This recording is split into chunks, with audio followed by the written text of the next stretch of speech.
सुप्रभात प्यारे बच्चों। सुप्रभात मैम। आज की आपकी केमिस्ट्री क्लास में आप सभी का पुनः एक बार स्वागत है। और हम सब आवर्त सारणी का अध्ययन कर रहे थे और आवर्त सारणी के हमने एस और पी ब्लॉक तत्वों के बारे में हमने जाना था और आधुनिक आवर्त नियम और जो मैंडलीफ का आवर्त नियम था उसके बारे में भी हमने समझा था। साथ ही साथ बहुत सारी चीज़ों को कि बाह्यतम कक्ष में इलेक्ट्रॉनों की संख्या कितनी होगी, विभेदी इलेक्ट्रॉन किस ऑर्बिटल में प्रवेश करेगा, तो वह भी हम सबने जाना था। इसी के साथ जो है वो हम आगे आपको लेकर के चलते हैं डी और एफ ब्लॉक तत्वों की ओर। तो सबसे पहला ये मैंने यहाँ पर ये एस ब्लॉक के लिए स्थान छोड़ दिया है, फर्स्ट और सेकंड जैसे आप पढ़ चुके हैं। और यहाँ पर हमारा पी ब्लॉक तत्व थे। पी ब्लॉक एलिमेंट्स में हमारे समूह 13, 14, 15, 16, 17 और 18, 13, 14, 15, 16 और 17 और 18 तक सभी के बाह्यतम कक्ष में इलेक्ट्रॉनों की संख्या जो उनके ग्रुप नंबर्स हैं, जो उनके वर्ग को जो नंबर दिया गया है उसी उतने ही इलेक्ट्रॉन उसके बाह्यतम कक्ष में विद्यमान थे। आप सबने अध्ययन किया है पहले एस और पी ब्लॉक के अंतर्गत। अब हम जो है आपको डी ब्लॉक तत्वों की ओर ले चलते हैं जिन्हें एस और पी ब्लॉक के मध्य में स्थान दिया गया है। किस किस के बीच में? एस और पी के मध्य में इनको स्थान दिया गया है। तो जो हमारे जो डी ब्लॉक एलिमेंट्स जो होते हैं इनका जो इलेक्ट्रॉनिक कॉन्फ़िगरेशन होता है वह होता है n-1 d ऑर्बिटल। इसमें विभेदी इलेक्ट्रॉन जो है वह d ऑर्बिटल n-1 मतलब बाह्यतम कक्ष के पहले वाले कक्ष में जो है उसमें प्रवेश करता है, इसलिए हमने यहाँ पर लिखा है n-1 d ऑर्बिटल। विभेदी इलेक्ट्रॉन किसमें प्रवेश करता है? d orbital. मतलब इलेक्ट्रॉनों की जो संख्या है या इलेक्ट्रॉनों में कहीं जो डिफरेंस है वो हमारे डी ऑर्बिटल के इलेक्ट्रॉन्स में हमें समझ में आता है, इसलिए हम सबको कहते हैं डी ब्लॉक एलिमेंट्स। क्या कहते हैं इनको? D block elements. तो डी ब्लॉक तत्व जो होते हैं वो कहीं ना कहीं एस ब्लॉक तत्वों से भी गुणों में समानता रखते हैं और पी ब्लॉक तत्वों से भी गुणों में समानता रखते हैं, इसलिए इनको हम मेटेलॉइड्स या उपधातु भी कहते हैं। क्या कहते हैं इनको? मेटेलॉइड्स या उपधातु भी कहते हैं। ठीक है, तो डी ब्लॉक तत्व और एक और इनको नाम दिया गया है, हम इनको कहते हैं डी ब्लॉक तत्वों को हमने कहा है संक्रमण तत्व। कौन से तत्व कहते हैं हम? संक्रमण तत्व, या हम इनको ट्रांजिशन एलिमेंट्स भी कहते हैं। वो हमने इसलिए कहा है क्योंकि उनके गुण जो हैं वो एस और पी ब्लॉक तत्वों से मिलते जुलते होते हैं। डी ब्लॉक तत्व जो है वो संक्रमण तत्व कहलाते हैं और अंतः संक्रमण हम एफ ब्लॉक तत्वों को कहते हैं। किसको कहते हैं हम? एफ ब्लॉक तत्वों को। एफ ब्लॉक तत्व जो होते हैं जिसमें हमारे लैंथेनाइड और एक्टिनाइड्स आते हैं वो हमारे 4f और 5f ऑर्बिटल में विभेदी इलेक्ट्रॉन प्रवेश करता है।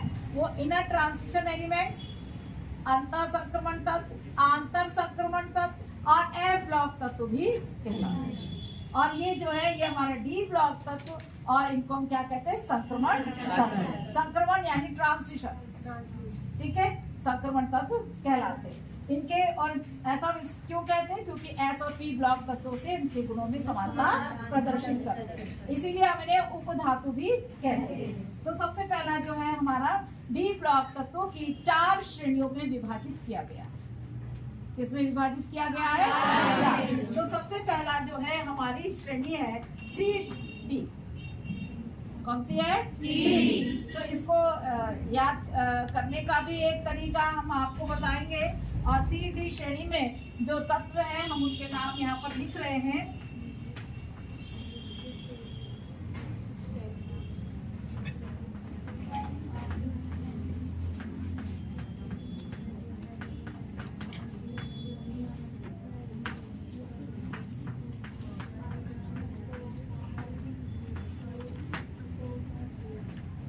इसको हम ऐसे भी कर सकते हैं कि साइंस टीचर वेरी क्रूअल मांगे फीस और कहे आप कुछ भी अपने हिसाब से इसको बना सकते हो, इसको याद कर सकते हैं। इसमें जो हमारा जो scandium, SC for scandium, TI for titanium, V vanadium, C R chromium, magnesium, iron, nickel, copper और जिंक। ठीक है, ये हमारे कौन से तत्व है? 3D श्रेणी ने 4 श्रेणी में बांटा गया है, 3D, 4D, 5D और 6D। तो ये हमारे 3D के तत्व है। 4D की हम बात करें तो 4D में हमारा है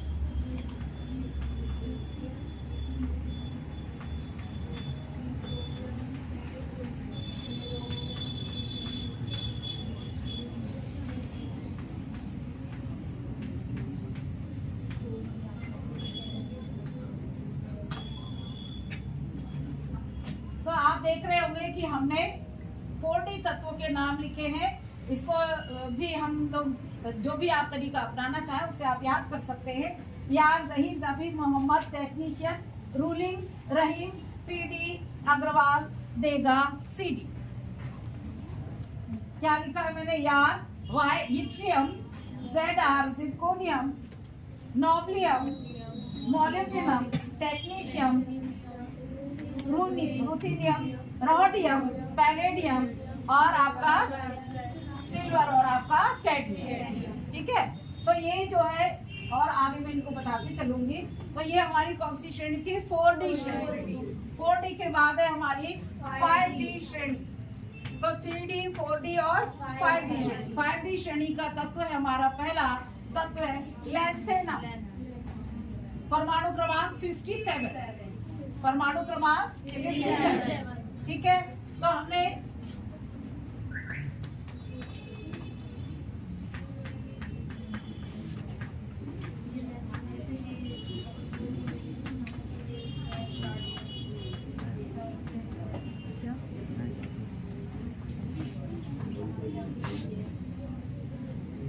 क्या है?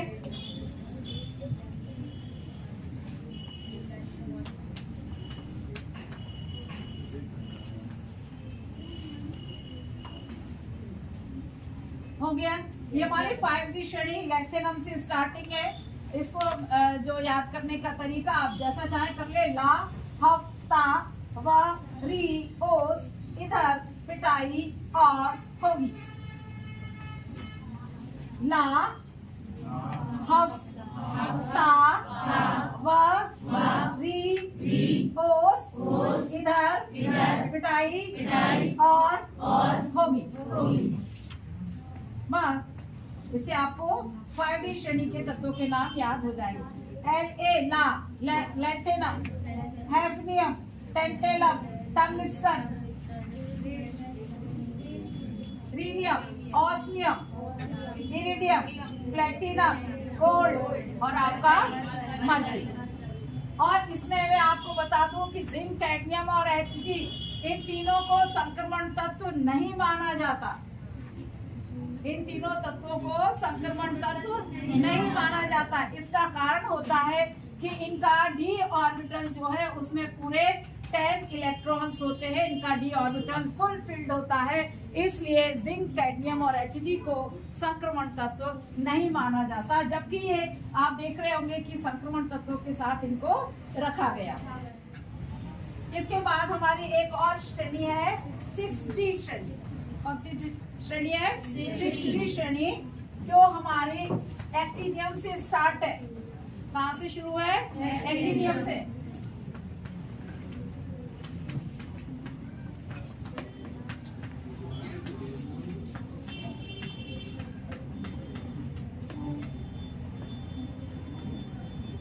जब हम लोग पढ़ते थे तभी केवल यहाँ तक थे तत्वों के नाम। Active, Rutherford, Dabbu, Sagittarius, Bohr, Hasan, meet. Bohr, Hasan, meet. Active, Rutherford, Dabbu, Sagittarius, Bohr, Hasan, meet. इसके बाद है आपका डिस्प्रोजियम, फिर है आपका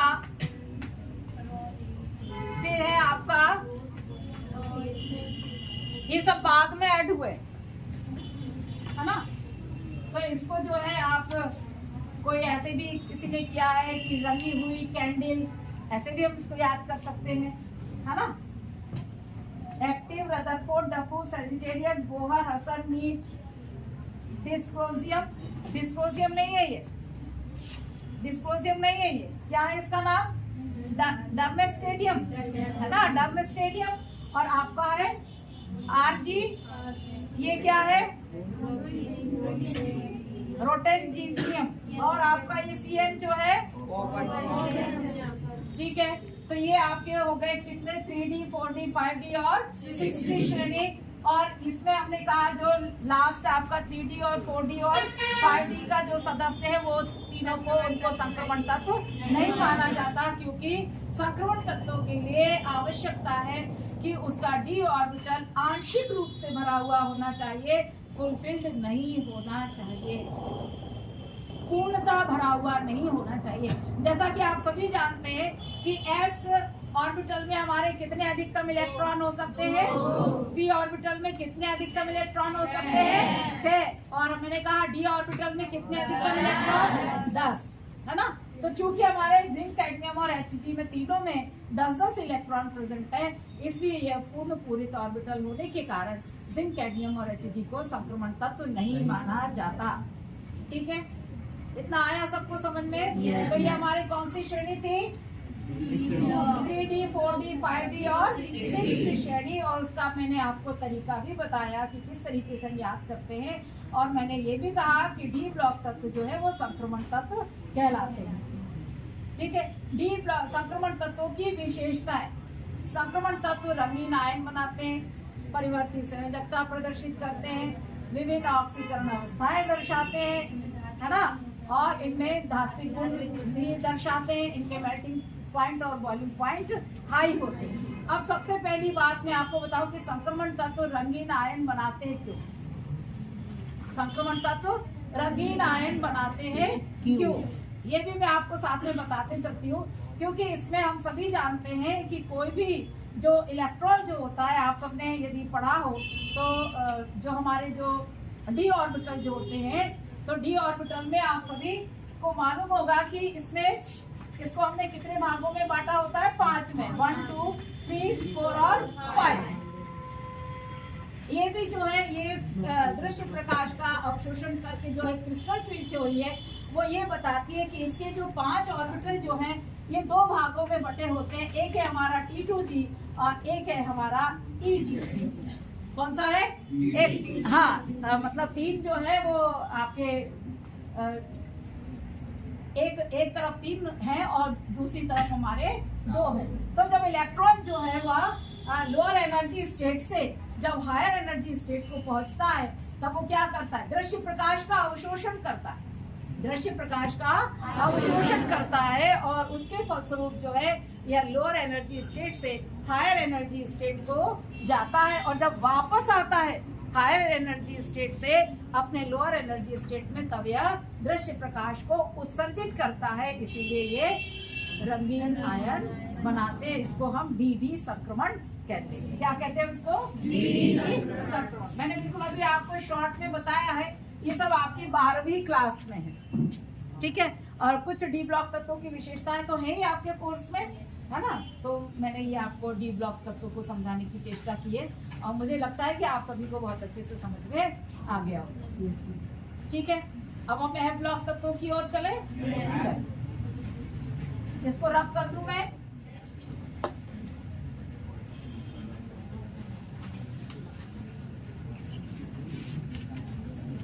आप सब इन चीजों को पढ़ चुके हैं, पर फिर से आपका रिवीजन हो रहा है, रिवीजन आपका स्टार्ट हो चुका है। अब हम बात करते हैं किसकी? ए ब्लॉक तत्व। तो ए ब्लॉक तत्वों में मैं यहाँ लिख रही हूँ ए ब्लॉक एलिमेंट्स। ए ब्लॉक एलिमेंट जो है वो हमारे 14 तत्वों की 2 श्रेणियां हैं। कितने हैं?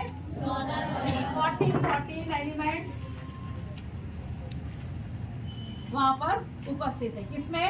ए ब्लॉक। ठीक है, तो ए ब्लॉक तत्व की जो 2 श्रेणियां, जैसे अभी आपने संक्रमण तत्वों की श्रेणियों के बारे में पढ़ा कि हमारे पास 3D है, 4D है, 5D है और 6D श्रेणी है, वैसे ही हमारे पास ए ब्लॉक एलिमेंट्स में 2 श्रेणियां हैं, जिन्हें हम कहते हैं 4F और 5F। 4F और 5F। तो हम इनको ए ब्लॉक तत्वों को हम देखिए, ये इस तरीके से भी लिखा जाता है अंतः संक्रमण तत्व, इनको लिखा जाता है आंतर संक्रमण तत्व, और इनको लिखा जाता है इनर ट्रांजिशन एलिमेंट्स।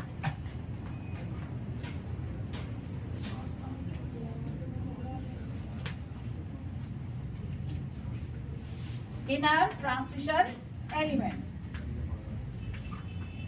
ठीक है, इतना समझ में आया सबको? अंतर संक्रमण तत्व भी, आंतर संक्रमण तत्व भी और इनर ट्रांजिशन एलिमेंट्स भी, सब है ब्लॉक तत्वों के नाम। अब इसके बाद हम पुनः तत्वों के नामों पर आते हैं कि 4 ब्लॉक तत्व। मैंने कहा था कि जो अभी हमने 3D 4D और 5D श्रेणी का तत्व जो हमारा था वो था हमारा लैंथेनम। कौन सा था तत्व? लैंथेनम। तो ये जो ए ब्लॉक तत्व है इनको 2 भागों में बांटा गया है। पहला है हमारा लैंथेनॉइड और दूसरा है हमारा एक्टिनॉइड। ठीक है, 14 तत्व इसमें उपस्थित है। ठीक है, तो लैंथेनॉइड चूंकि इनके गुण, इन तत्वों के गुण 4F ब्लॉक 4F सीरीज के जो तत्व जो होते हैं उनके गुण किससे मिलते जुलते हैं? लैंथेनम से। और लैंथेनम जो है वो हमारा कौन सी श्रेणी का सदस्य है? 5D श्रेणी का। इसका सदस्य है 5D श्रेणी का, और उसका परमाणु क्रमांक होता है 57। कितना होता है? 57। तो हमारा लैंथेनम से स्टार्ट, ये हमने यहाँ लिख दिया लैंथेनम। ठीक है, इसलिए लिखा क्योंकि लैंथेनॉइड जो होते हैं वो लैंथेनम के समान गुणों में समानता प्रदर्शित करते हैं। ठीक है, अब देखिए इसका और एक तरीका मैं बता रही हूँ। यदि आपको समझ में आता है तो निश्चित आप उसको लिख लें और याद करने का प्रयास करें। लैंथेनम अकेला आपने लिख दिया है, उसके बाद में लिख रही हूँ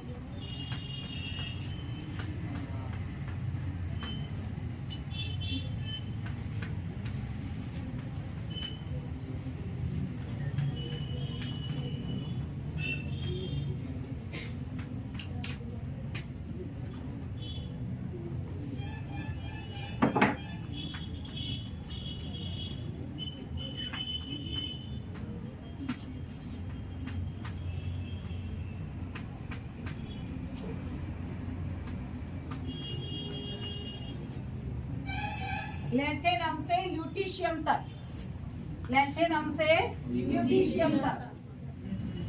लैंथेनम से ल्यूटीशियम तक सीता, प्रीता, नंदिता प्राइम मिनिस्टर सेन के साथ यूरोप के गार्डन में टैबलेट, डिस्पोजियम, होल्मियम करके इर्बियम, थूलियम और यिट्रियम के साथ लूटी। क्या लिखा मैंने? क्या बताया मैंने? लैंथेनम तो स्टार्टिंग था ही, वो तो हमारा 5D का है। फिर हमने क्या लिखा? लैंथेनम, सीता, प्रीता और Nandita, neodymium, prime minister Sen के साथ यूरोप के गार्डन में tablet, dysprosium, holmium, erbium, thulium, yttrium के साथ ल्यूटीशियम। तो तत्वों के नाम क्या हो गए हमारे?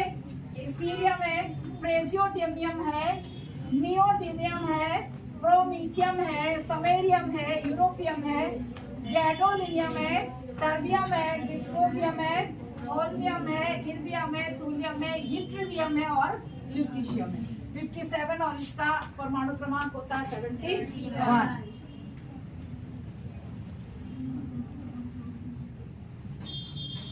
ऐसा ना हो कि आप उसका तरीका तो याद कर लें और तत्वों के नाम याद ना करें, क्योंकि पहले ऐसे बच्चे लोग करते रहे हैं।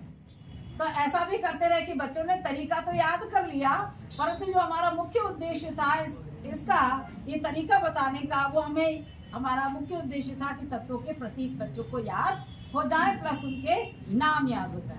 तो हमें नाम याद करना है, हमें उनका तरीका नहीं याद करना है। तरीका तो वो केवल आपको याद करने की का एक स्टाइल है, जैसे कि आप भूले नहीं।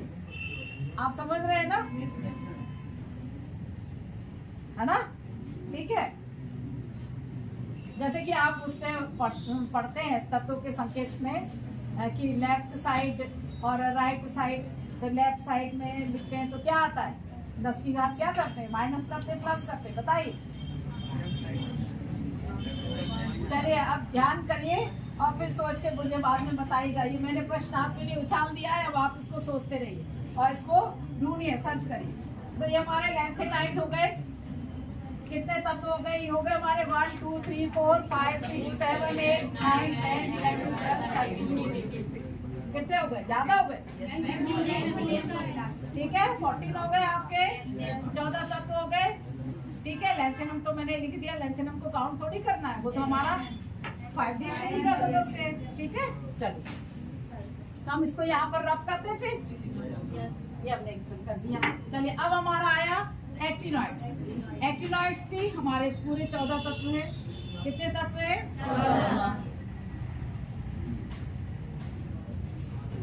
ये भी जो है हमारे कहाँ से, 6D का जो तत्व एक्टिनियम है, जिसका परमाणु क्रमांक है 89, जिसका परमाणु क्रमांक है 89, ये वहां से स्टार्ट हुआ है।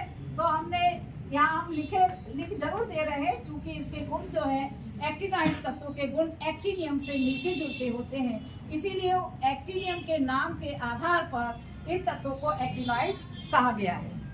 क्या कहा गया है, एक्टिनॉइड्स कहा गया है। तो एक्टिनॉइड्स में सबसे पहला जो है हमारा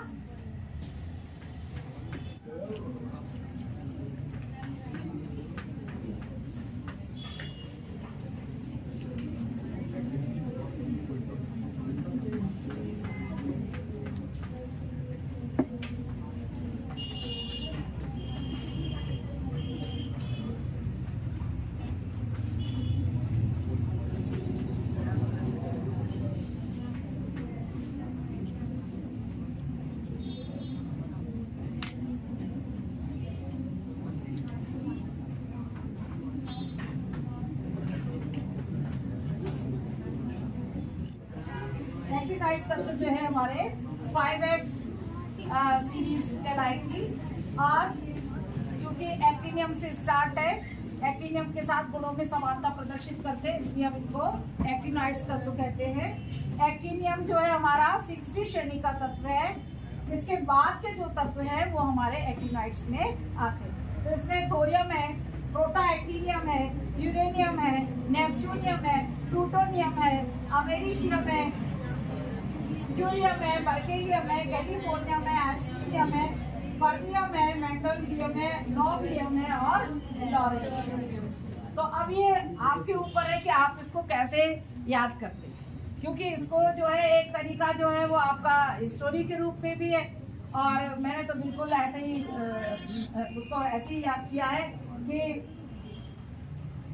थापायु 3 आ गए, नप्पू, अकम्बक, कैलिफोर्नियम, आइसटीरियम, फर्मियम, मेंडेलियम, नोबियम, लॉरेंशियम। ठीक है, 89 से लेकर के इसका कितना है परमाणु क्रमांक, 103, वेरी गुड, 103 इसका है लॉरेंशियम का। कुछ लोगों ने ऐसे भी तैयार किया है कि हम नोबेल प्राइज लारा दत्ता से दिलवाएंगे, ऐसे करके भी एक चीनी व्यक्ति का नाम लिया है कि थापायु, जैसे चीनी लोगों का नाम होता है कि थापायु, और नेपच्यूनियम और प्लूटोनियम को लेकर अमेरिका के सीएम के साथ, है ना, और बर्केलियम के साथ कैलिफोर्निया में आइंस्टीन के साथ में जाकर आइंस्टीन के फार्म हाउस में गए, और वहां पर उन्होंने मेंडल का सारा नियम, ठीक है, तो वो मेंडल के मटर के पौधों को देखकर कहा कि अगली बार हम तुम्हें नोबेल प्राइज लारा दत्ता से दिलवाएंगे। तो ये इस तरीके का भी है, आप उसको जैसे चाहे। और मुझे लगता है कि हमें सबसे ज्यादा जोर किस पर देना चाहिए, उनके तत्वों के प्रतीक पर, तत्वों के नाम पर, क्योंकि ये जो तत्वों के नाम है अगले वर्ष आपका 12वीं कक्षा में इनको तत्वों के नाम के सहित इसमें जो लैंथेनाइड और एक्टिनॉइड्स में जो इम्पोर्टेंट चीजें हैं जो आपकी आती हैं तो लैंथेनाइड तत्वों की विशेषताएं भी पूछी जाती है। लैंथेनाइड तत्वों की विशेषताएं भी उसी तरीके की है ज्यादातर, जैसे हमारे डी ब्लॉक एलिमेंट्स की हैं, कहीं कहीं मिलती जुलती हैं। तो इनके लिए जो लैंथेनाइड तत्वों की विशेषताएं वो खासकर है कि विभिन्न ऑक्सीकरण अवस्थाएं दर्शाते हैं। लैंथेनाइड तत्व में जो है वो अकेला केवल एक तत्व है जो कि आपका रेडियो एक्टिव होता है, बाकी सब ये नॉन रेडियो एक्टिव होते हैं। लैंथेनाइड तत्व जो है ये सारे अरेडियोधर्मी हैं केवल एक को छोड़कर, और इसमें एक्टिनाइड्स जो है वो सारे रेडियोधर्मी है। रेडियोधर्मी से आप क्या समझते हैं? रेडियो एक्टिविटी जिसमें से अपने आप जो है अल्फा या बीटा कणों का उत्सर्जन होता रहता है। जानते हैं ना, नाभिकीय संलयन और नाभिकीय विखंडन अभिक्रिया पढ़ी थी, है ना, कि जो उसमें यदि नाभिकीय विखंडन अभिक्रिया करते हैं तो हर बार जो है वो श्रृंखला अभिक्रिया होती जाती है और उसमें से 3 न्यूट्रॉन्स निकलते चले जाते हैं, और फिर ये 3 न्यूट्रॉन्स 3 into 3 और फिर ये 9 हुए, फिर 9 into 9 ऐसे करके उनकी बढ़ोतरी होती जाती है, वो श्रृंखला अभिक्रिया के फलस्वरूप नाभिकीय विखंडन। नाभिकीय विखंडन द्वारा जो है हम किसका निर्माण करते हैं? नाभिकीय विखंडन अभिक्रिया का उपयोग कहाँ किया जाता है? नाभिकीय रिएक्टर में तो करते हैं परमाणु बम के निर्माण में, और नाभिकीय संलयन अभिक्रिया का उपयोग होता है, मतलब नाभिकीय संलयन अभिक्रिया के फलस्वरूप जो निर्मित किया जाता है वो आपका जो होता है वो आपका बहुत ज्यादा हानिकारक होता है। नाभिकीय संलयन अभिक्रिया को हम नियंत्रित नहीं कर सकते, परंतु हम एक बार नाभिकीय विखंडन अभिक्रिया को नियंत्रित कर सकते हैं। ये सब आपने पढ़ा होगा 9th और 10th, है ना। तो लैंथेनाइड तत्व जो है वो सीधा हम उनके गुणों पर आते हैं, उनकी बात करते हैं कि लैंथेनाइड तत्व जो होते हैं वो आपकी मैंने कहा कि विभिन्न ऑक्सीकरण अवस्थाएं दर्शाते हैं। लैंथेनाइड तत्वों का उपयोग जो है एक बहुत अच्छी मिश्र धातु है जिसको हम कहते हैं मिश मेटल बनाने में इसका उपयोग होता है। ये मिश मेटल जो कह रही हूँ मैं, ये एक मिश्र धातु का प्रकार है। इसका प्रकार है मिश्र धातु का प्रकार है, और इसी के साथ साथ ये कॉम्प्लेक्स आयन बनाते हैं। इसके साथ इनका उपयोग जो मिश्र मेटल जो होती है इसका उपयोग बहुत सारे आपके इसमें होता है, आपके जो लाइटर आप जानते हो ना, जो स्वतः अपने आप जब रुकते ऐसे जरा से दबाने से, है ना, तो लाइटर वगैरह बनाने में इनका उपयोग किया जाता है। किसका? मिश्र धातु का। मिश्र धातु किससे बनती है? हमारे लैंथेनाइड का, उसमें सिरकोनियम वगैरह का उपयोग किया जाता है, और सीरियम का भी होता है, और सीरियम का उपयोग होता है उसमें, है ना। और इसी तरीके से जो है हमारा लैंथेनाइड और एक्टिनाइड, लैंथेनाइड तक तो हमारे 4 ब्लॉक एलिमेंट्स हो गए और ये हमारे 5 एलिमेंट्स, है ना। तो लैंथेनाइड हमने कहा कि केवल एक तत्व इसमें आपका वो है रेडियोएक्टिव, बाकी सारे नॉन रेडियोएक्टिव है, जबकि हमारे एक्टिनाइड तत्वों में सभी रेडियो एक्टिव है। और एक इनका बहुत विशेष गुण है कि लैंथेनाइड और एक्टिनाइड्स दोनों ही, लैंथेनाइड संकुचन और एक्टिनाइड संकुचन भी प्रदर्शित करते हैं। अब आप कहेंगे कि लैंथेनाइड संकुचन होता क्या है ना। तो लैंथेनाइड संकुचन जो है वह हम कहते हैं कि परमाणु क्रमांक बढ़ने के साथ साथ परमाणु त्रिज्या भी बढ़नी चाहिए, है ना। ये हमारा सीधा साधा नियम है, सिंपल सा सिद्धांत है। परंतु होता क्या है कि परमाणु क्रमांक बढ़ने के साथ साथ परमाणविक त्रिज्या में कमी, वो क्या कहलाती है? हमारी लैंथेनाइड संकुचन। अब इस लैंथेनाइड संकुचन के जो है बहुत सारे दुष्प्रभाव भी पड़ते हैं कि लैंथेनाइड तत्वों के पृथक्करण में हमें परेशानी होती है ना। इनकी क्षारीयता जो है वो इनकी प्रभावित होती है। तो लैंथेनाइड तत्वों के बारे में आपने समझा इन सब चीजों को, और इसी तरीके से एक्टिनाइड्स में भी एक्टिनाइड संकुचन होता है। जैसे लैंथेनाइड था सेम उसी तरीके से एक्टिनाइड में भी एक्टिनाइड संकुचन होता है, एक्टिनाइड तत्वों में भी। इसका भी वही कारण है कि परमाणुओं क्रमांक बढ़ने के साथ साथ परमाणु त्रिज्या में कमी। और ऐसा किस लिए होता है? परिरक्षण प्रभाव की कमी के कारण। किसके कारण होता है? परिरक्षण प्रभाव की कमी के कारण। और लैंथेनाइड और एक्टिनाइड तत्वों में आप में जो है बस खास विशेषता यही है कि इनका विभेदी इलेक्ट्रॉन f ऑर्बिटल में प्रवेश करता है। किसमें प्रवेश करता है? f ऑर्बिटल में प्रवेश करता है। तो इतना समझ में आया सबको? लैंथेनाइट तत्व कितने हैं? 14। एक्टिनाइट तत्व कितने हैं?